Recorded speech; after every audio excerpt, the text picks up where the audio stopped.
AP assembly సమావేశాన్ని live ద్వారా చూద్దాం. Motion is rejected. There is no use of talking about it. Please, దయచేసి కూర్చోండి. Now, దయచేసి కూర్చోండి. Please. రచనాయుడు గారు. అధ్యక్ష, అసలు వాయిదా తీర్మానం ఏ రూల్ మీద ఇచ్చారో ఒకసారి చెప్పాలి అధ్యక్ష. మీరు కూడా మనం ఒక డెసిషన్ తీసుకున్నాం అధ్యక్ష. ప్రతిరోజు కూడా క్వశ్చన్ అవర్ అనేది జరిపించుకోవాలి, క్వశ్చన్ అవర్ తర్వాత ఏదైనా ఉంటే మాట్లాడుకోవాలని ఒక డెసిషన్ తీసుకున్నాం అధ్యక్ష. ఆ డెసిషన్ కూడా కాదని ప్రతిరోజు వాయిదా తీర్మానం ఇచ్చి సభా సమయాన్ని ఇలా వృధా చేయడం భావ్యం కాదు అధ్యక్ష. ఎప్పటికైనా సరే మీ ద్వారా ప్రతిపక్ష నాయకుడికి వారి సభ్యులకి హృదయపూర్వకంగా రాష్ట్ర ప్రజల పక్షాన వినయపూర్వకంగా కోరుతున్నాం, సభ జరిపించండి. చాలా ముఖ్యమైనటువంటి విషయాలున్నాయి. నిన్ననే మనం అగ్రిగోల్డ్ గురించి చర్చించుకున్నాం. దాని మీద ముఖ్యమంత్రి గారు ఈ రోజు స్టేట్మెంట్ ఇచ్చి వారికి న్యాయం చేయాలని ఒక నిర్ణయం తీసుకున్నారు. అటువంటి ముఖ్యమైన విషయాలు ఈ సభలో చర్చించి ప్రజలకు న్యాయం చేయవలసినటువంటి శాసనసభలో ప్రతిరోజు ఇలా చేయడం భావ్యం కాదు అధ్యక్ష. మేము ఎంత శ్రమపడి ఉదయం నుంచి సాయంత్రం వరకు ఇక్కడ ఉంటే దీనివల్ల ఫలితం రావడం లేదు అధ్యక్ష. దయవుంచి మీరైనా సరే యాక్షన్ తీసుకోవాలి. మీరైనా సరే సభ సజావుగా జరగడానికి ఒక నిర్ణయం తీసుకోకపోతే అధ్యక్ష, ప్రజలు శాసనసభ మీద గౌరవం పోతుంది అధ్యక్ష. ఇటువంటి ప్రతిపక్షం ఎప్పుడూ చూడలేదు.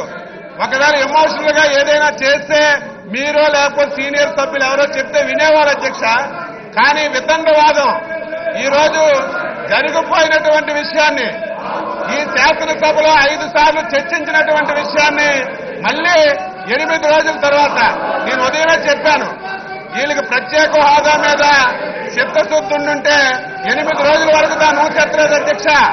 ఈ రోజు రాష్ట్రంలో ఏ సమస్యలు లేవు కాబట్టి ప్రభుత్వం అన్ని సమస్యల మీద స్పందిస్తుంది కాబట్టి మళ్లీ మునిగిపోయినటువంటి సమస్యలు తీసుకొచ్చి ఈ రకంగా సభని సజావుగా లేకుండా చేయడం భావ్యం కాదు.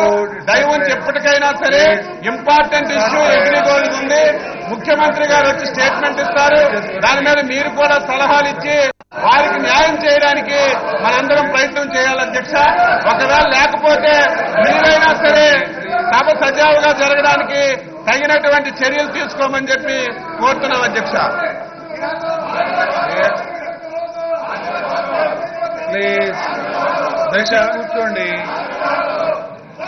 అధ్యక్ష దయచేసి కూర్చోండి. చాలా అన్యాయం అధ్యక్ష. మనం ఒక నియమాలు పెట్టుకున్నాం అధ్యక్ష. బీఏసీ సమావేశాల్లో ఒక నిర్ణయం తీసుకున్నాం అధ్యక్ష. ప్రతిరోజు కూడా బీఏసీ సమావేశంలో అక్కడ ఒప్పుకొని వచ్చి ఇక్కడ సబ్జెక్ట్ అయినటువంటి ప్రతిపక్షం ఈరోజు ప్రతిరోజు కూడా సభా సమయాన్ని వృధా చేయడం అనేది అది మంచి పద్ధతి కాదు అధ్యక్ష. నిన్న సీనియర్ మంత్రి సభా వ్యవహారాల శాఖ మంత్రివర్యులు గౌరవనీయులు యనమల రామకృష్ణ గారు ఒక ప్రపోజల్ పెట్టారు అధ్యక్ష. దాని మీద మీరు నిర్ణయం తీసుకోవాల్సినటువంటి అవసరం ఉంది అధ్యక్ష.